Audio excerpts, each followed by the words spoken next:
privilegiamos las preguntas del auditorio si alguien quiere hacerles alguna pregunta. Sí, doctor Benzadón. Un comentario nomás para la audiencia y bueno, para el doctor Casterna. Como médico he visto bastantes PTT y tratado con recambio plasmático, ¿no? El Caplacizumab tiene una fisiopatología buenísima, pero casi no está al alcance de los pacientes, igual que el Ravulizumab y el Iptacopan, que son las nuevas drogas, que tienen realmente un mecanismo de acción espectacular, porque es fisiopatológico, pero bueno, solo quería agregar eso, ¿no? Que en la mayoría de los centros seguimos haciendo los recambios plasmáticos. Gracias. A usted, doctor. Sí, bueno, felicitaciones por las exposiciones.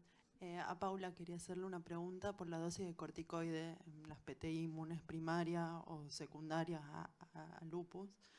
Nosotros solemos utilizar dexametasona 40 por 4 días o metprednisona 1 miligramo kilo. Pero bueno, esto yo ya lo había escuchado por los reumatólogos de usar el pulso de metilprednisolona, pero mi pregunta es, habitualmente con pacientes con mayor riesgo de sangrado nosotros solemos darle el pulso o menos de 10.000 plaquetas, pero no es una práctica habitual. Y con metprednisona, ¿hasta qué dosis? O sea, uno hace el pulso y después sigue con metprednisona. Bueno, en realidad nosotros este modelo de utilización del corticoide en las enfermedades autoinmunes ha sido explorado fundamentalmente en lupus, pero tiene un raciocinio que es el mecanismo fisiopatogénico de dónde actúa y cinético de los esteroides. En realidad, los dos esteroides, los dos medicamentos que actúan por el mecanismo genómico y no genómico y rápidamente son la metilprednisolona y la dexametasona. Ustedes, en base a ese estudio del New England en PTI, que prefieren utilizar dexametasona, si bien en este estudio del New England tampoco, digamos, hay algunas cuestiones que uno podría analizar de ese estudio, pero a partir de ahí los hematólogos utilizan más frecuentemente dexametasona. Bueno, en los dos, tanto la dexa como la metilprednisolona, hemos aprendido también en modelos de nefritis lúpica y también en compromiso hematológico que lo que no hace 500 no lo hace 1 gramo. Y esto ya está demostrado en estudios del doctor Ruiz Irastorza y del doctor Álvaro Danza, que es de uruguayo, donde ellos compararon dosis de 500 miligramos versus 1 gramo y donde demuestran que la respuesta clínica es igual y esto permite control rápidamente de la actividad de la enfermedad esto también hace que el paciente ahorre esteroides en términos de morbilidad. La dexametasona, él también propone en un paper, que después si quieren se los comparto, el uso que si usted no tuviera acceso a metilprednisolona, la dexametasona sería otra opción, que ustedes están más familiarizados en su uso, pero con otra dosis, la mitad de la dosis de la que ustedes están utilizando. Porque está claro que lo que no responde a una dosis no responde a la otra. El otro punto importante es que esto permite que el paciente rápidamente recupere, en el caso nuestro de que estamos hablando de la trombocitopenia, pero nosotros en otras manifestaciones como la nefropatía, la anemia hemolítica autoinmune, rápidamente y poder bajar a una dosis que hoy ya la guía de los nefrólogos y nuestras guías utilizan dosis de 0,5 miligramos con prednisona con la idea de que el paciente rápidamente descienda la dosis de esteroides a las 6 semanas.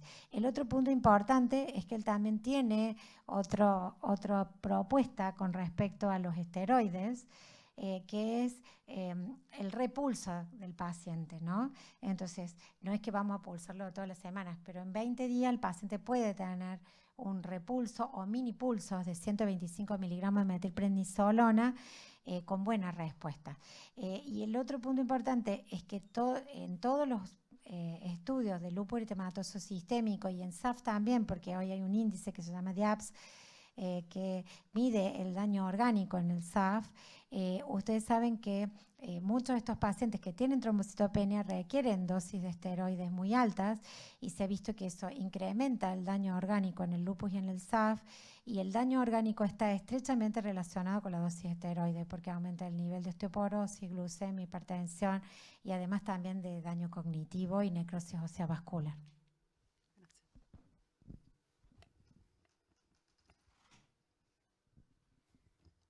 Bueno, muchas gracias a la mesa, muy lindas las exposiciones. Esta pregunta va para Marina. Quería saber si se han descrito variantes, polimorfismos, ¿no?, del receptor Fc gamma R2A que predisponen a mayor activación del receptor y por lo tanto es como una población preferencial que tiene estas complicaciones por sobre los otros por la variante wild type. No sé si hay algo descrito en BITT, si hay algo nuevo.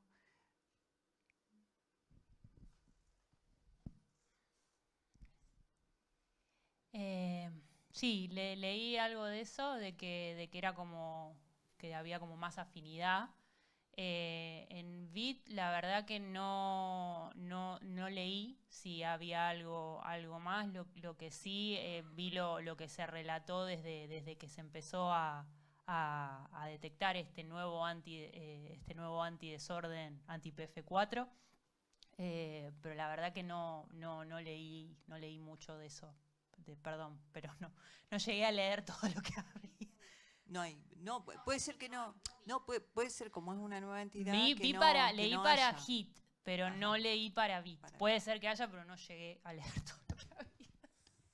Para HIT hay algunos trabajos, pero no hay nada que sea concluyente. Y creo que juega más importancia ciertos polimorfismos en la susceptibilidad de la plaqueta para hacer la prueba funcional que en la clínica del paciente. No, o sea, no hay una cosa categórica de hagámosle los perfiles, entonces hay algún estudio que habla de un cierto grado de asociación con determinadas variantes, pero no hay nada que sea contundente. Pero sí se sabe, sobre todo esto, que por eso necesitas siempre varios donantes sanos, porque hay mucha variabilidad en cuanto a la respuesta con esos receptores a la prueba funcional. Hay una pregunta en el chat para la doctora Alba. El rituximab, preguntan sobre la dosis de rituximab de 2 pulsos cada 15 días o una dosis semanal por 4, si hay alguna diferencia o alguna preferencia. Bueno, también un poco viene en el cuento, en el tema de la especialidad, ¿no es cierto? Nosotros los reumatólogos utilizamos el rituximab generalmente 1 gramo el día 1 y después 1 gramo el día 15 y lo repetimos como mantenimiento. Esto un poco aprendido de la vasculitis y también de la artritis reumatoide, y el paciente en general con todas las enfermedades y del lupus. También se puede utilizar la dosis de 375 miligramos semanal por 4 semanas, que termina siendo la dosis total igual. En general, en el SAF nosotros utilizamos la dosis de 1 gramo y a los 15 días el gramo siguiente. Generalmente el rituximab lo utilizamos mucho en las trombocitopenias severas, que afortunadamente no son las más frecuentes, pero sí hemos tenido casos de trombocitopenia severa y de síndrome de Evans.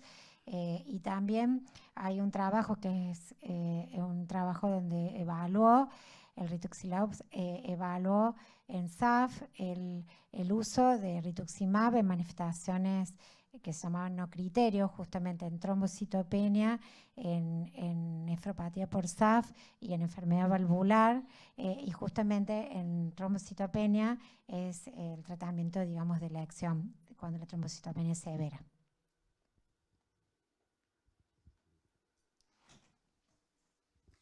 Quería hacer un comentario que se lo comenté a Marina. Nosotros con nuestra casuística, digamos, de años en la fundación o acá de HIT, es muy difícil que no presente trombocitopenia antes de la trombosis, como bien dijo Marina, que está relatado en la literatura. Los únicos casos que hemos tenido ejemplos de que no llegaron a hacer la trombocitopenia y sin embargo dieron el primer evento trombótico es en la amnesia global transitoria. A veces presentan como primer síntoma la amnesia global transitoria y si eso ocurre en un paciente que está recibiendo heparina es mandatorio hacerle un dosaje de HIT, porque probablemente todavía no hizo la trombocitopenia, pero la va a hacer a las 24 horas y puede ser grave. Entonces, bueno, eso quería comentar nada más. Otro comentario, ya que no hay nadie. La otra cosa importante, que también por ahí es un tema muy amplio y decirlo todo en 20 minutos es difícil, fundamentalmente de los test, como ella dijo, es muy importante el isotipo y también el título. Por eso uno debe hacer pruebas inmunológicas que sean cuantitativas. No es lo mismo tener un positivo solo que tener un positivo fuerte. ¿Por qué? Porque bueno, está demostrado que el título es importante para la fisiopatogenia del síndrome y para el diagnóstico del mismo.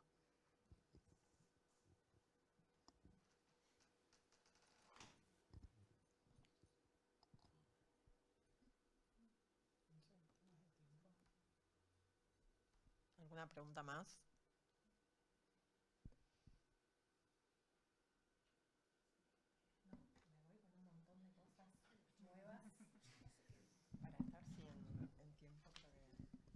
No, estamos en tiempo. Agradecemos las presentaciones excelentes de todos, el viaje de la doctora. Me voy con un montón de cosas como súper prácticas para la clínica, para la gente que quizás hacemos otras cosas aparte de hemostasia. Si tengo trombocitopenia inmune, no me puedo olvidar nunca de pedir el laboratorio para síndrome antifosfolipídico, porque me puedo complicar con el tratamiento. Te quería preguntar específicamente una cosa sobre la hidroxicloroquina que no me quedó claro, porque bueno, esto es como una especie de pesadilla para el hematólogo, paciente trombocitopénico que además trombosa. Entendí que no en todos los casos va a mejorar, digamos, el riesgo trombótico, agregarle hidroxicloroquina a un paciente en esta situación. No, la hidroxicloroquina no la vamos, digamos, a dar.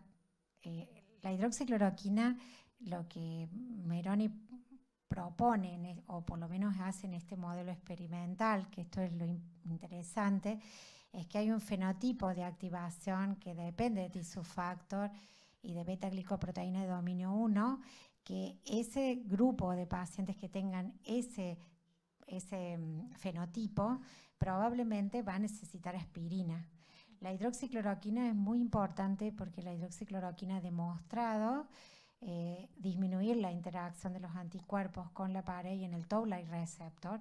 Entonces va a ser un mecanismo también de protección en trombosis. Dentro de los trabajos clínicos que tenemos, hay uno solo en trombosis venosa que comparó anticoagulación en un RIN de 2 a 2,5 versus anticoagulación más hidroxicloroquina y demostró, es un trabajo retrospectivo, pero demostró una reducción del riesgo de trombosis en un 60%. Ahora, hay dos trabajos que en este momento se están llevando a cabo y que están terminando, que es el IBISCUS y el HIPATIA, que se están evaluando la profilaxis secundaria, en donde si en el grupo de alto riesgo, que significa tener anticoagulante lúpico o doble o triple positividad de anticuerpos, estos pacientes se beneficiarían con tener, además de la anticoagulación, con el añadido de hidroxicloroquina. La hidroxicloroquina ha demostrado reducir el riesgo de trombosis en pacientes con lupus,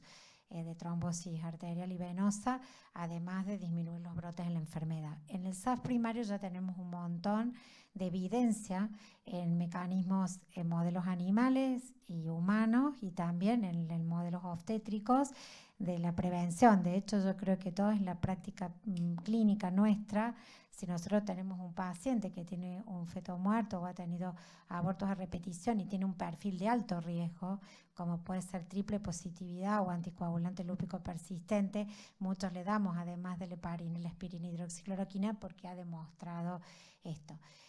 Bueno, esto es importante de este concepto. Yo hablé específicamente de este fenotipo de las plaquetas, en donde él ha hecho en un modelo in vitro, ha visto cómo es esta expresión de estos marcadores de tissue factor, de todos los marcadores de activación plaquetario, cuáles eran dependientes de tissue factor, y en esto ha dicho, bueno, probablemente pueda actuar en otro lado, pero no en la antiagregación de plaquetaria. No sé si se quedó claro. Ahora, sí, hoy es importante que no olvidemos, yo soy internista y soy reumatóloga, el actuar sobre los factores de riesgo cardiovascular, porque si nosotros no actuamos sobre los factores que son el second hit, si nosotros tenemos un paciente que está con obesidad, que si es un paciente que está hipertenso, diabético, dislipémico no controlado, probablemente ese paciente va. Entonces nos tenemos que plantear cuando tenemos trombosis refractaria, cuando el paciente haya controlado todos los factores de riesgo, me refiero arterial, y en ese punto es muy importante no olvidarnos de los factores de riesgo cardiovascular.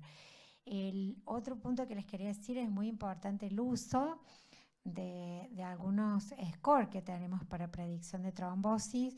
Ustedes saben que está el score japonés, que incluye, es un score solamente de laboratorio, que incluye también anticuerpos antiprotrombina, fosfatilcerina, pero el grupo de Laura Bertolacci en Londres generó el score del GAPS, que incluye dos parámetros clínicos que son la hipertensión, la dislipemia, la presencia de anticoagulante lúpico, anticardiolipina, antibeta 2 y antiprotrombina.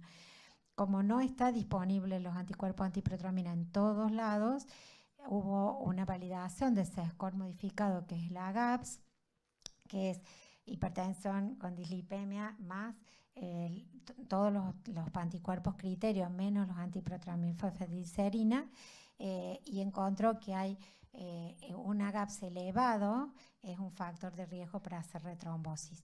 Y recientemente se está trabajando en lo que se llama la GAPS vascular, porque deberíamos incorporar otros factores como son la obesidad, el hábito de fumar y la diabetes no controlada, y se está trabajando sobre ese score.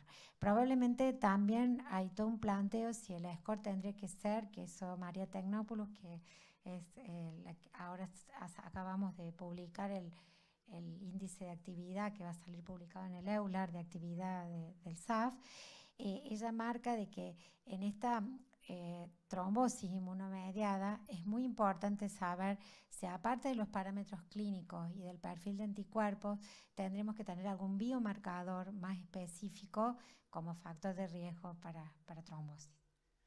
Bueno, muchísimas gracias. Gracias a todos.